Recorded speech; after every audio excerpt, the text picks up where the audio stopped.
My agent got a call. I was very impressed because of Mr. Lean, also because of the material. Also, I was a little bit frightened because I realized I was the only American in the cast. And right away, you know, the American producer doesn't give the American actor a chance to speak well, usually.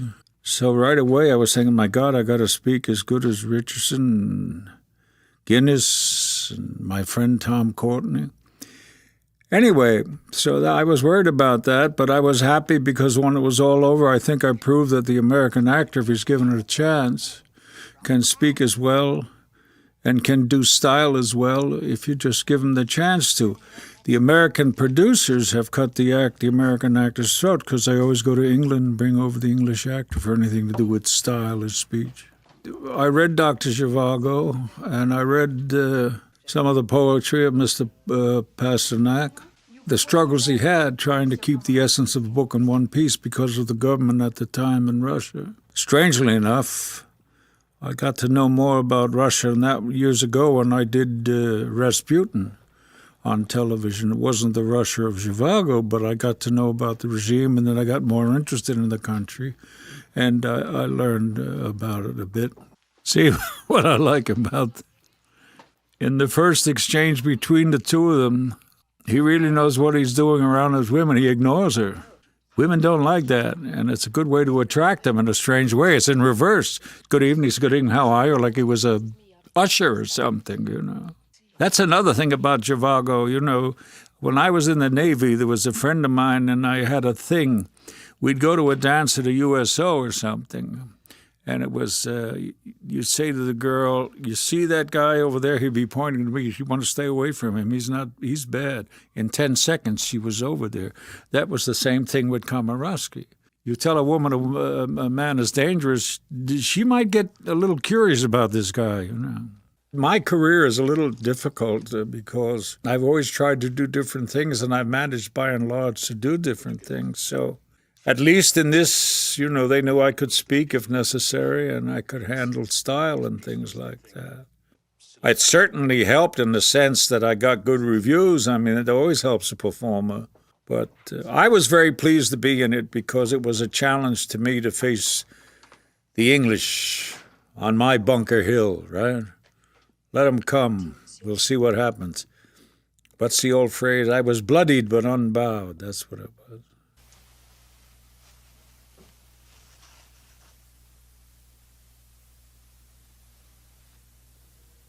That's when I like movies best, where the camera, the image portrays everything. I worked with a great director named Fred Zinnemann, and he said, you only ask for dialogue when the image can't communicate the whole thing the way you want to. And that scene, that's why Lean is a good director. In that scene, the images portrayed everything. The pauses were much more important, as they are in film and in theater, than the dialogue. See, again, there's a persistence of showing no overt interest in the girl. Very well. Get your coat. Even the way he says that, very well, get your coat like you're a pain in the rear end, but I'll take you there anyway. And Tom Courtenay, he was wonderful.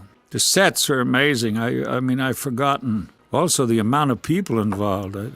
Omar, we became very good friends, you know. I used to love to tease him. I says, you got the most uninteresting eyes in the world, you know. And Mr. Richardson, Sir Ralph, is amazing because he's gone on another planet. When you talk to him, he talks about all sorts of things except acting. And then when it comes time to do the scene, he's so concentrated and in it, you can't believe you're talking to the same person. I don't know what this film would cost if they tried it today with these sets and everything. Even then, they had to go to Europe and stay in Europe. Of course, I had hair then, which I rather not talk about. This place must be dreadfully expensive, Monsieur Komarovsky. It is. You devil, did you see that? It is. Little does she know. This was funny because we were having trouble dancing for some reason. Julie and I said to her, "Put your feet on top of my shoes." And we did the whole dance with her feet on top of my shoes, and we put in a lot of whirling because we couldn't get the waltz thing right. I don't know if it's good to let my wife see this because she's going to say, "Where did that charm go?" I know she's going to say that. My favorite story is about a kiss. The first day I was doing night shooting, and in the sleigh with me is Julie Christie, and we come around the corner, and I'm suddenly supposed to kiss her.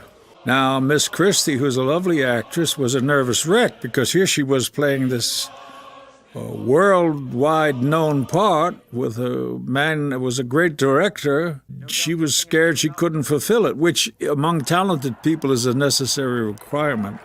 That may sound like a strange statement, but it's true. I've never met anybody who created anything special who took for granted they could. Never in my life, myself included. Anyway, so we do take 1, take 2, take 3, and Julie was doing great, but she was anticipating the kiss. And I don't mean this detrimentally. Forgive me, Julia. This is just a human story. From the head up, she was doing great, but her body would tense before we got there. So I made a big mistake. I said, "Mr. Lean, could I talk to you about this scene?" There was a pause on the set. You're asking God, excuse.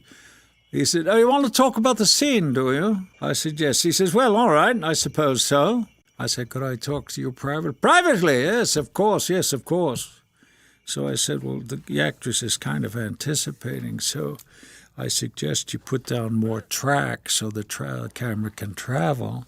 Then I'll kiss her until she'll think the scene's over, and she'll relax, and then I'll kiss her and put my tongue down her throat, and you'll get what you want." "Oh, would I really?" I said, "Yes, I think you will." Well, we did it. We got it in 1 take. I strike. And that's another thing. I kissed her twice. She was only expecting 1, Of course, I'd kiss her twice for free, myself. See, that's another thing about lean selection. Another director would have had that thing piled high with bodies. He has 1 body thrown in. You don't need any more than that. He is a football nut. English football. He has 2 things he loves, classical music and English football. Well, I haven't seen this film in so long. I forgot the depth of it and the size of everything and the composition and the beautiful sets. And God knows how many costumes are involved. There must have been thousands with the troops and everything. Of course, I was a little slimmer at the time. I don't think I'll go into that right now. Composition of the shots are great, too. The candles, her back in the mirror, her looking at you at the same time. You can see how wonderful the sets and costume were. They were marvelous. See, in a part like this, you're really playing it straight. And the basic thing is that you're beginning to love this girl. Stay, darling. Before he said, "Stay, darling," he boasts you'll always come back. All of a sudden, there's a complete capitulation, and he's almost begging. He says, "Stay, darling," Now, that shot's amazing. That's an incredible panning shot. It's still going on. Look at this. They might have cut when it was black for a second. See, there's another thing. If Komarovsky was as evil as some people thought he was, he wouldn't be this worried. He wouldn't be this upset. He wouldn't be this nervous. That's the essence of all poetry, everything is enough is suggested to get your curiosity involved. Once you can get the curiosity involved, the imagination goes along with it automatically. So he gives you just enough. You see a hose, you see, but you don't see it going down the throat. You don't see all that. If you rob the audience of the pleasure of imagining, you're usually sitting in front of something either bad or dull because they can't get excited. They're not with it. Rod has his way of doing things, but it turns out wonderfully well, And you see, for instance, English actors, they have a completely different system. They're always very, relaxed, making a joke while the camera starts rolling and all, and then they get on with it in a different kind of way.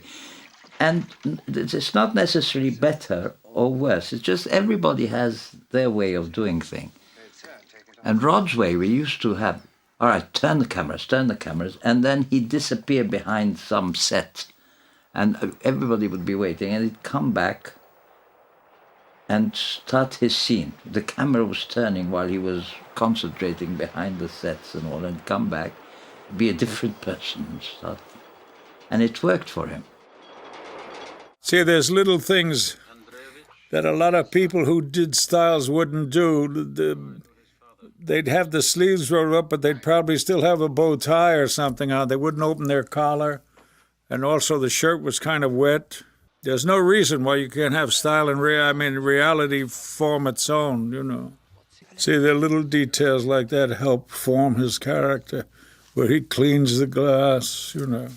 That's the little things that an actor can bring. You'll notice another thing, as the picture goes on, it seems the costumes of everybody, including the extras, get darker, because the drama was getting darker, to help keep the ambiance, the mood. In this scene, Komarovsky wants to maintain his independence. At the same time, he doesn't want to lose the contest with the young boy. Older men are very conscious of that as a young man around, especially if he's attractive, that they should, in quotation marks, keep up on almost any level. You know. I'm so upset I lost my hat. I loved that hat. I used to wear it in New York. You know. In this scene, I think you're going to see the essence of Komarovsky, and it's not in the lines. See, that's Komarovsky. Nobody hits him. But he was a gentleman. He hits her with his gloves. I'm very serious about that. So that is probably the first and last time I've ever got to do that kind of sensual romantic scene with a young lady. One has always assumed that was her first real sexual experience, which is not the nicest way, you know. There's a time of confusion because the instincts can be partially attracted while the intellect is abhorrent of such a situation. But the one thing that can't be denied, and that's what Komarovsky had, there was excitement, whether she liked it or not. That's what I think part of that look was. And then followed by, what am I doing? This is disgusting. Then she sees the gun, and you can see how a pattern develops of dislike for a short period of time. This is brought to you by Sigmund Freud. Well, acting is very close to analysis. You got to know, not analysis, but a little something about people. I always wondered, I'd like to do a story of a man like Komarovsky in this situation with the young girl, and he awakens in her all the sensual experiences she never had before, and in a sense, she becomes compulsively, almost sensually attached to him. Of course, that happened to me all the time. This scene was extraordinary because, again, I was talking about Rod's method acting. When I was about to bandage his arm, I had practiced on my secretary all night to bandage her arm and to finish the bandage just as I finished speaking. And now, in this particular scene, Rod's arm was very heavy, and I couldn't actually get the bandage round his arm. So I used to ask him to help me by lifting his arm a little bit. And he used to say, I can't. And I said, why can't you, Rod? And he said, because I'm shot in the arm. And I said, yes, but I can't lift your arm. Please help me lift, etc. I had to finish there, you see, where I cut. And so finally I said, Rod, you're not shot. And I'm not a doctor. You have to make believe you're shot. I have to make believe I'm a doctor. And then we'll all go and have a drink at the bar. It was very hot. They were sweating away there. It was extremely warm. We did this scene 70 times because I couldn't do the bandaging properly. I suppose, having studied method acting, he was saying to himself, my arm has to be heavy and limp, and therefore I can't.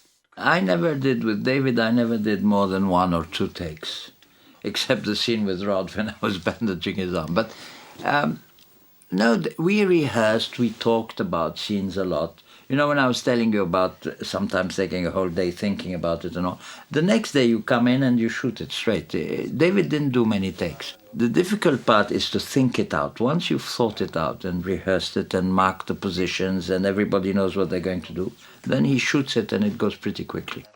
You know, there's very people, I don't know anybody shot me if I could say let her go right away, you know. But that again is another proof of his almost compulsive love for this girl. And that's what destroys him. That's what makes him into an alcoholic. That's why at the end of the picture, here's a man who was a man of many women, which is not a crime, vast experience, culture and everything, and instinct destroys him. I never found out what the medal was for. No, that's not good. An actor should do that. Geraldine Chaplin, whose first day, first part in a movie, tremendous movie, and she's got a scene to play with Sir Ralph Richardson, the great English actor. I would have killed myself. I wouldn't have made it to the set. And she had to read a letter to him. And I was always amazed because she read the letter. She did it very well, but her body and costume were shaking so much, I don't to this day know how the camera didn't pick it up. And I've had that when I was a young actor. We begin to shake. And she did, you know, very well. I knew her father a bit, who was in a world of his own, you know, as far as creating, Mr. Charles Chaplin. There was a Cockney man named Eddie, who was Mr. Lean's prop man for years. And he was so good that in Lawrence of Arabia, what it was, he used to always admire Mr. Lean's Rolls Royce. And when the picture was over, Lean gave him the Rolls Royce out of appreciation what this man could invent. For instance, there's a scene where there's a window frozen and it dissolves. Nobody knew how he was going to do that. And he came in with 2 tubs of dry ice. And he took panes and put them in the dry ice. They frosted, they fitted it in, and then he put a vacuum cleaner in reverse and held the hose on the vacuum cleaner on the window on the side, and it evaporated. One thing I always think about Komarovsky is that he was nowhere near a villain. If you were on the planet Mars and watching him, what did he do? He wanted to sleep with the mother and the daughter at the same time. And there's not a guy on 2 feet who wouldn't like to take a crack at that sometime, even though people may deny it. So what was his thing? That's all. And he got one thing that threw him, and he didn't calculate. I mean, he was a man who was very cultured, an art collector, a gambler, everything. He was a bon vivant, also an intellectual at the same time. He knew painting, he knew music, he knew everything. His one mistake, it wasn't a mistake, the accident that changed his life, was this girl, Julie Christie in Zhivago, who he was going to have a good time with as far as he was concerned, like you spend a weekend with somebody you like, and he fell in love with her. This he never calculated. You know, he was like a roue. He didn't. So much so, this is where I think it's a joke to think of him as a villain, that he comes back to try to rescue her, and if he rescues her, she's going to be with another man anyway. And if that's not proof of love, I don't know what is. He was captured by her. His heart was. And the scene where he's drunk and tries to come back and tell them in danger was a testimony to me of a man who was deeply in love and far from a villain. Well, this was most difficult scene. Well, because he's almost half drunk, then he drinks more. And also this is a revelation of what the kind of inside of Komarovsky was like, and that she has driven him to drink. I mean, he has his own bottle now he carries and things like that. Again, this whole scene, as far as I'm concerned, is a proof of a great love. He comes back to save the woman he loves, knowing that another man will have her, and she loves the other man. That's why, in no way, in my mind, is Komarovsky a villain. If anything, he's overromantic. That's another problem. When you play a scene like this, is how you convey the fact that your tongue and everything get a little thick from drinking. At the same time, not too much. At the same time, you got to remember progression, you know. To Paris or not. So you can hear it. To Paris or not. And also there's something pathetic, because this man, in a sense, by coming back and exposing himself to this situation, there's something so pathetic about it, that he would make him demean himself in front of his adversary, the other man, and still tries to maintain a drunken dignity. I thought my great moment had nothing to do with acting, really. It had to do with falling. They got a stuntman, and he's playing me, and he comes up the stairs, and he's supposed to be drunk, and then he comes out, and then because he's drunk and enraged, he falls down the stairs. And Freddie Young, the cameraman on Doctor Zhivago, was one of the great cameramen of all times. And he wanted the man not only to fall, but be able to turn a corner and hit a spotlight, And we tried, and finally the guy couldn't do it. So I said, give me the coat. I remembered only one thing: when you do something like that, just relax your body as much as possible. And I did the fall, But you see, this is what I'm talking about in this scene. An actor from another continent with another particular type of training still can play the style, but that is as raw and open and strong as if he were doing an American film, breaking out of jail or losing his mind or something, And this proved to me what I believed, which is the bigger the style, the bigger the emotions, necessary perhaps, but more control. He doesn't care about himself anymore. Are you going to go back and grovel in front of another guy who took the love of your life away? He has it's gone in an alcoholic phase. It's over, it's finished. He spits upon himself in this scene. Well, one of the amazing things about that picture was that it was supposed to be shot in Moscow and other parts of Russia, and obviously because of the climate, not having control, you couldn't take the risk, because monetarily, if anything went wrong, it would have been ruined.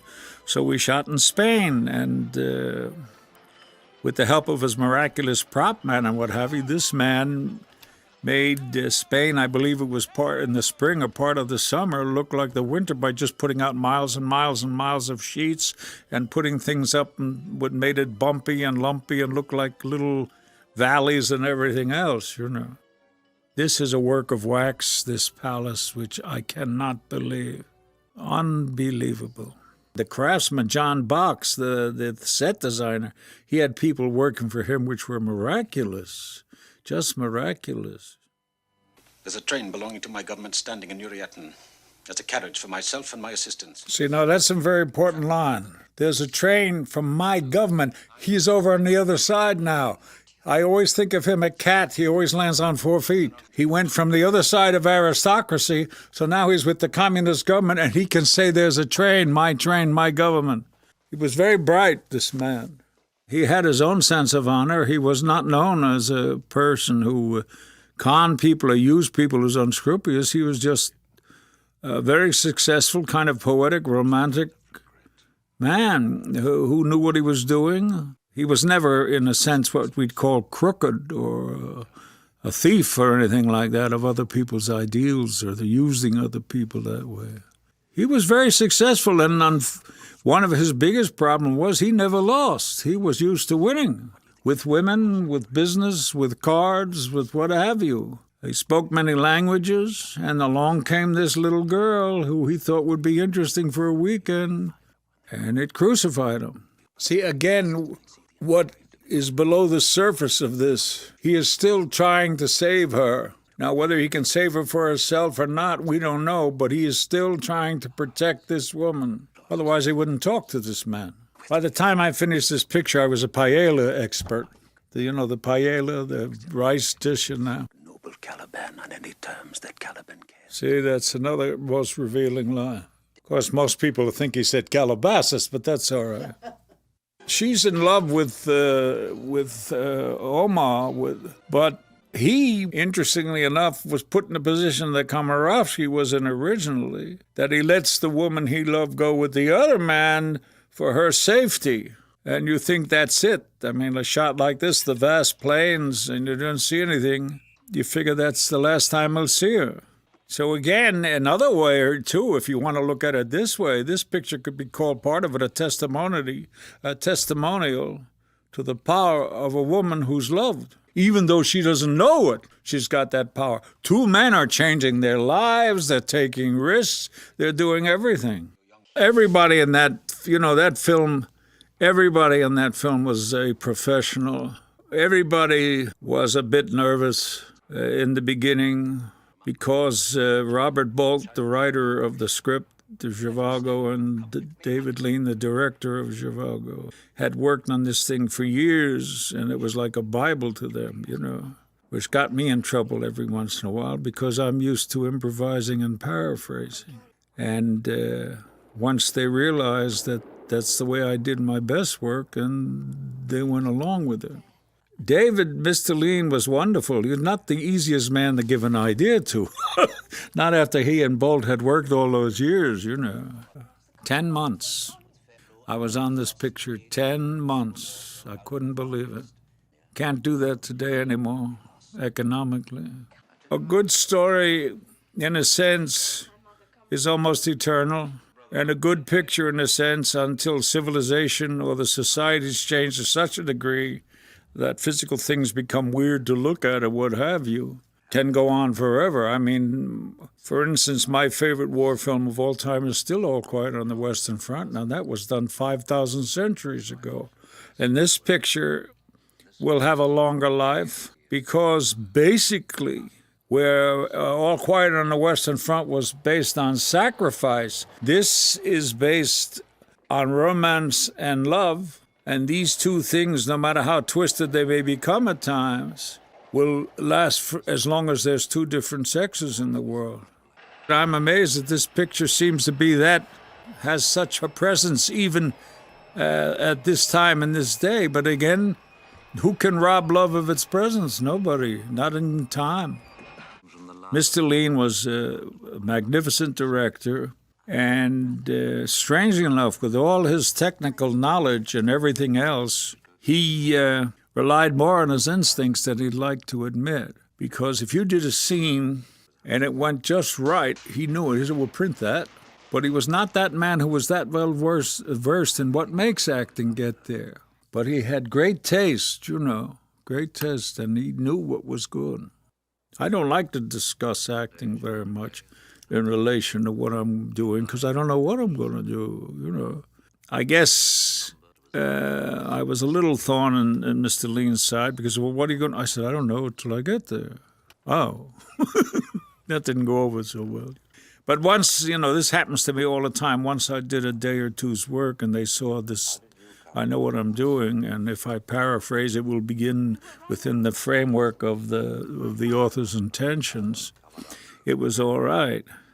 But everybody was wonderful to work with, you know. As far as I remember, there were darts and barbs thrown by right-wing people, you know, things like that. How can you poetize a thing in Russia at this moment? But basically, it didn't affect or hurt us. There wasn't that much. There's always some nut, you know, was writing a letter or was on radio or something. I think it was New York City. And they had brought everybody together. We saw the film, and then afterwards we had we'd sit at a big table in some restaurant, you know. And I was very happy because basically I spoke as well as anybody. And that was a big point with me because I get aggravated with the underestimating of American actors' technical abilities. I enjoyed it, you know. It was a sweeping, romantic, epic type of film. The music was good, everything was first class, the direction, the book, everything. And basically, because I'm a human being, I was more interested in myself than anybody else. And as I say, I have an expression. I was happy, my stomach was happy, and I got away with it. Folks, this is Ralph Steiger. I hope you've enjoyed this thing. The picture, to me, is one that is unusual, unique, and memorable. And thank you for your time. I remain, I hope, a good actor you'll enjoy. Bye-bye.